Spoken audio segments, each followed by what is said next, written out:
नमस्कार मित्रांनो, मी माधुरी सुदाम पाटील, काव्ययोग काव्य संस्था पुणे आयोजित व्हिडिओ काव्य वाचन स्पर्धेत सहभागी स्पर्धा।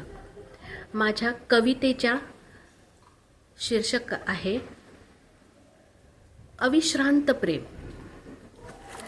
तर कविता अशी: प्रीत कधी कळली कुणाला, नव्हे तर विचारा सागराला आणि धरतीला। प्रीत कधी कळली कुणाला, नव्हे तर विचारा सागराला आणि धरतीला। किती युगे आली आणि किती युगे गेली, किती वादळे आली आणि किती गेली। सूर्याला किती ग्रहणे आली, चंद्राला किती छटा आल्या। किती युगे आली, किती युगे गेली आणि वादळे आली आणि किती गेली। सूर्याला किती ग्रहणे आली, चंद्राला किती छटा आल्या।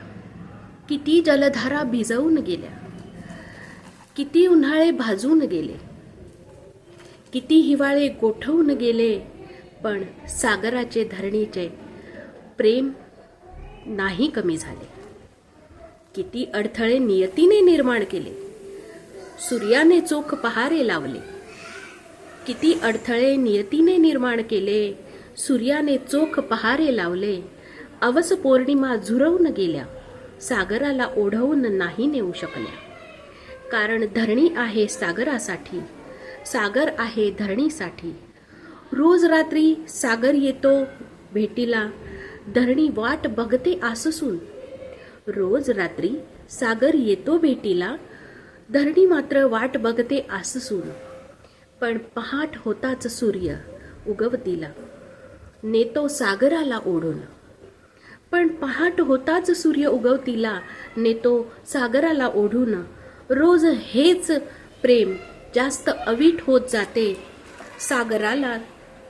सागराची प्रीत वाढत जाते। युगानुयुगे सागराचे प्रेम आटत नाही आणि धरणीच्या प्रेमास तडा जात नाही।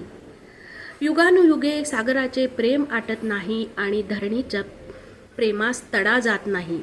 असे हे अविश्रांत प्रेम किनाऱ्यावर बसणाऱ्या प्रत्येक जोडप्यास एक प्रेमाचा धडा देत जाते, एक प्रेमाचा धडा देत जाते। नमस्कार।